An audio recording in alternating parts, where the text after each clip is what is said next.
Join us as we visit Pueblo Mágico number 64, Tlayacapan, and number 65, Tepoztlán. We are Georgia and David. In March of 2022, we quit our jobs to travel the world full-time. We are currently exploring Mexico, and our goal is to visit 100 Pueblos Mágicos. Just about an hour from Cuernavaca to the Pueblo Mágico of Tlayacapan. This Pueblo Mágico is located in the state of Morelos, and we had read online that it is most lively on weekends because the main thing here to do is to shop and to drink and to look at the beautiful mountains. That's definitely true. It is definitely hopping. There's a whole bunch of bars competing against each other to seemingly play the loudest music possible, so we're gonna go check things out.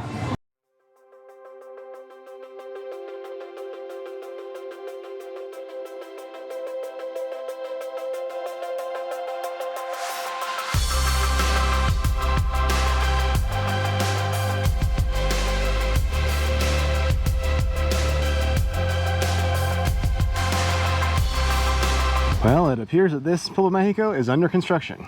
Yeah, the church behind us here, I believe that it suffered damage in the same earthquake as the one we visited a couple days ago, back in 2016. It does sound like they are currently working on it and trying to make it structurally safe again.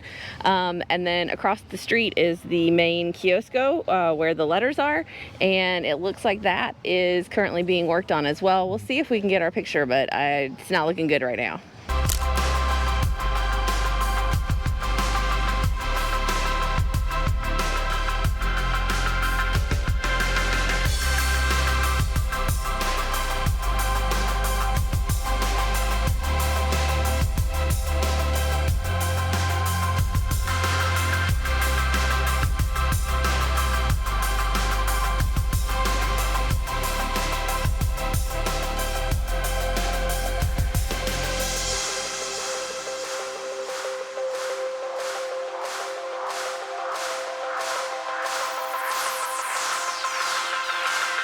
We just finished up our lunch at the municipal market, and we highly recommend going up to the second floor and getting something to eat there.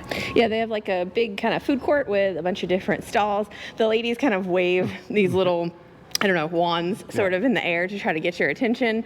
One thing I would recommend is ordering less than you think you need. Normally, you know, quesadillas are like this big. The quesadillas are like this long. And of course, we are near Mexico City, so they are actually quesadillas without queso, so there's no cheese. And then the tlacoyos, we got some tlacoyos the other day that were this big. The tlacoyos were like seriously huge, this big. yeah. So we had 2 quesadillas and 2 tlacoyos, and we couldn't even finish it all. It was very economical, though. I think the total was like 210 pesos. And we got 2 huge waters as well, and that was included. So highly recommend stopping by there.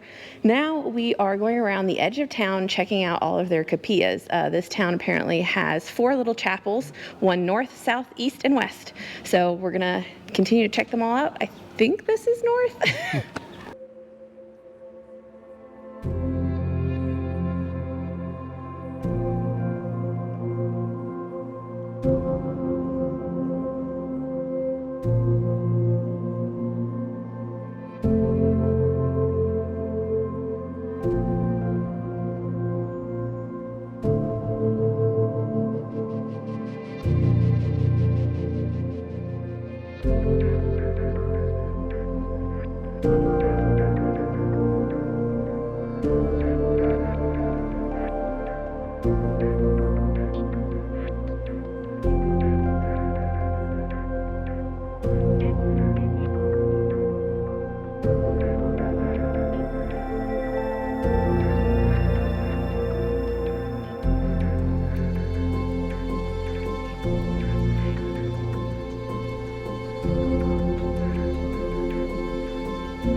After working our way around the outskirts of town and checking out all the capillas, we headed back to Centro to find the statue of El Chinelo before heading back to the main street to find the quietest bar we could.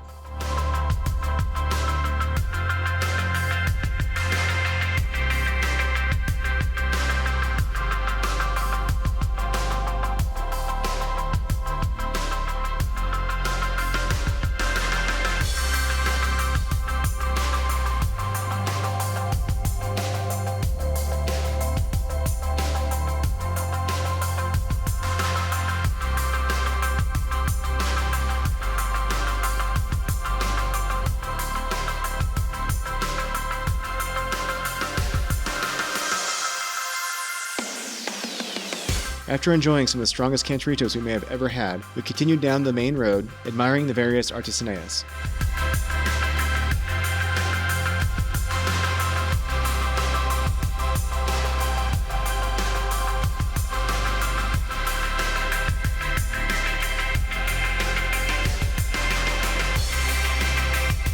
Before heading home, we visited the final capilla.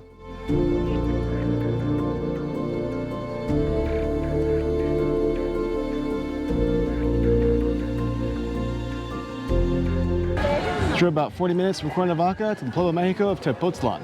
And the first order of business is something I'm kind of not looking forward to. The giant mountain behind us has an archaeological zone at the top. People say that the hike is basically straight up for a full hour. So we brought a large bottle of water, and we're going to attempt this hike, and afterwards we're definitely having some well-deserved pulque Beverages. or beer or micheladas or something.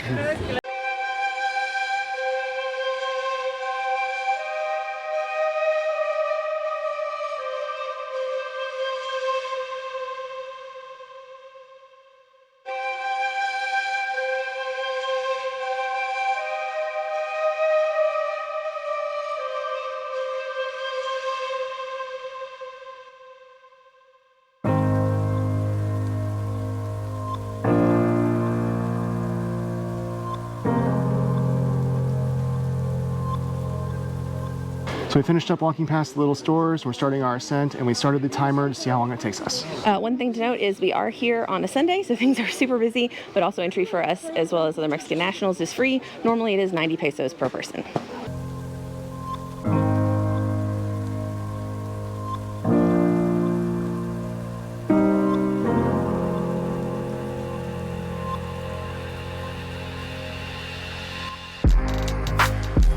We read that this hike was grueling, but after we completed it, we did a little research and found out that the hike was actually 2.6 kilometers or 1.6 miles round trip, with an elevation gain of 340 meters or 1,115 feet, which is the equivalent of taking the stairs all the way to the top of an 80-story building with horribly spaced stairs and tons of other people. We noticed people of all shapes, sizes, and ages along the first half of the trail. However, when we finally arrived at the pyramid, we were some of the older and heavier people there. It was a sea of athletic 20-somethings sitting on the edge of the pyramid.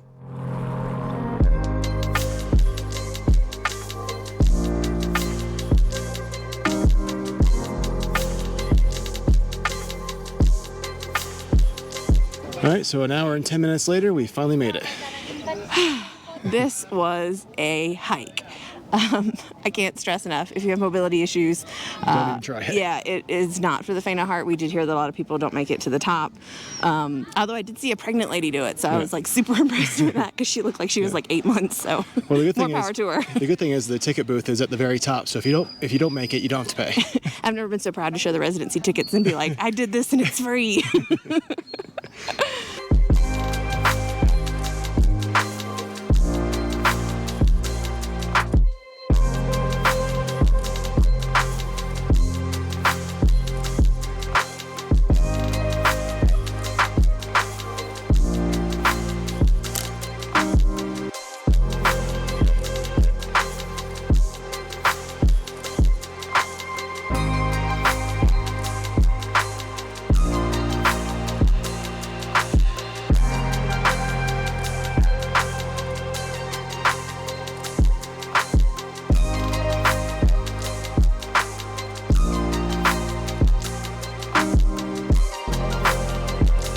All right, so after our 45-minute descent, we stopped at the first place that had Negro Modelo and stopped in to have a drink.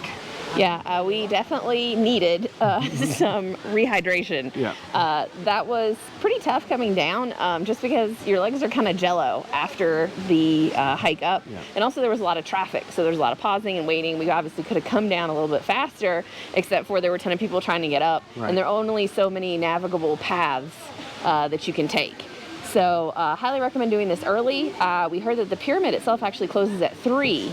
They were still letting people start They weren't the gonna uphill make it. at like 2:15, 2:30, and he was like telling them, oh, you know, the pyramid closes at 3, and they were all still going. So I don't think that they realized quite how long the walk up is. So just know that if you want to do this, kind of do it first thing, and then that way you've earned all of your calories for the rest of the day, because that was probably the most grueling hike we have ever done in all of our travels. A solid hour up and a solid 45 minutes down. That was rough, but the view was really spectacular. I will say the pyramid was not even close to the coolest we've seen. Those ruins were pretty meh, but the view was fantastic, and I just feel kind of proud that we did do it. But the food at that little restaurant was good, the price was good, and the beer was cold. The water was like almost ice. So really, really great. Good place to stop after you conquer the mountain. But we're gonna go back into town now and see what's going on.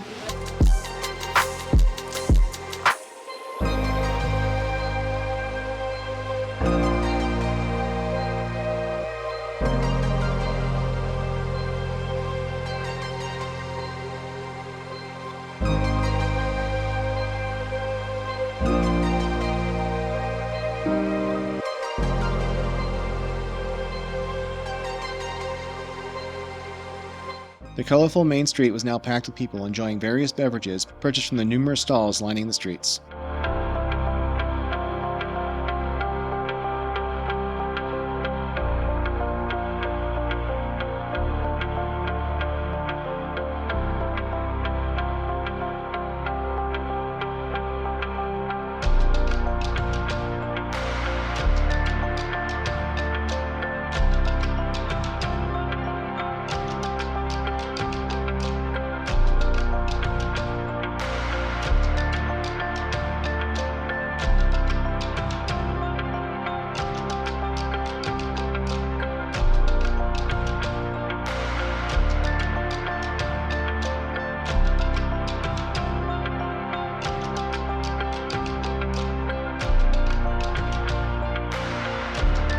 Per usual, our goal was to visit their 2 main churches.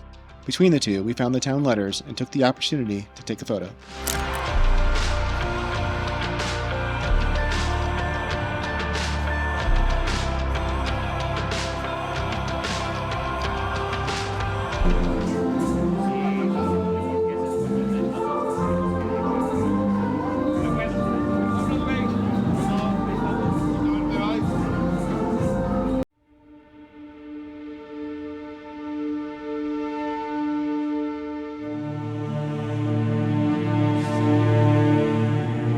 Wow, so walking through this city or this town on a Sunday is crazy. There's so many people everywhere, but I see why. Like, there's views in every corner, there's beautiful buildings, and it's just amazing. The mountains are absolutely spectacular, and I just couldn't believe when we stepped back down into town how high up the pyramid actually is. It's insane. I said I was proud of us before, but wow, it was quite a hike. We did try to check out the main church, but unfortunately it was closed. We continued on to the main Zocalo to grab our picture in front of the letters, which, despite how crowded the city is, there weren't very many people in the Zocalo or in front of the letters.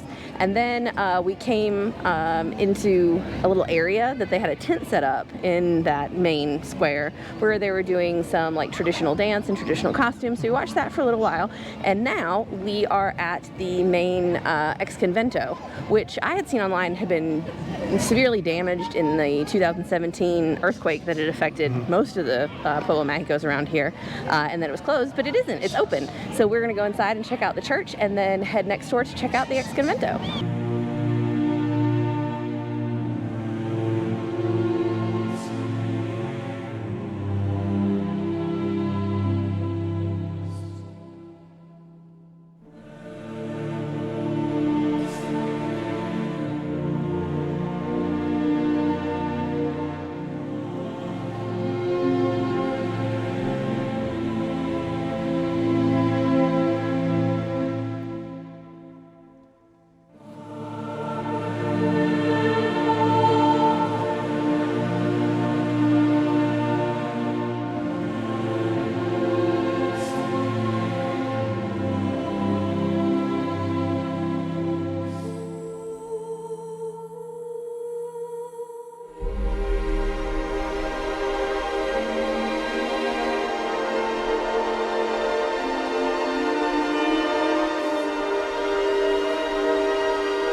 Next to the Ex-convento, there was a side street filled with artisanía vendors, but we had another priority, and that was food.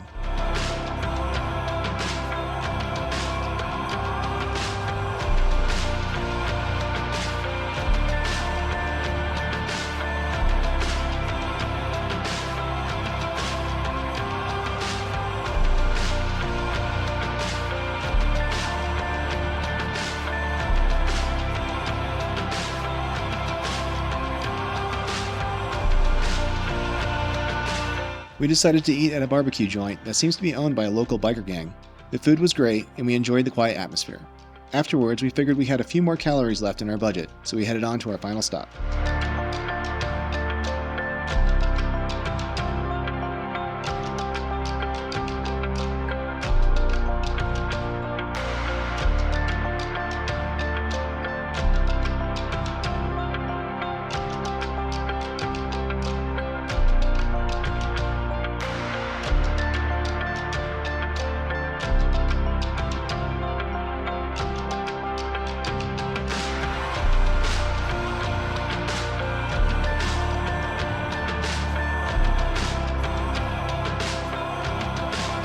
After our delicious barbecue lunch, we stopped at Tepoznieves. This place is awesome. They have so many different flavors of ice cream. I got one that is raspberry and yogurt. I got one that is cherry and dark chocolate chips. And then I got one that is milk chocolate with dark chocolate chips. I got 3 different types of chocolate. One is just regular dark chocolate. One is chocolate with cappuccino type thing, and chocolate with nuts. So really, really delicious. And with the medium cone, where you can pick 3 flavors, it's only 35 pesos. So quite a deal. And the decor in here is really cool, but I have not seen Katrinas anywhere else that were quite this creepy.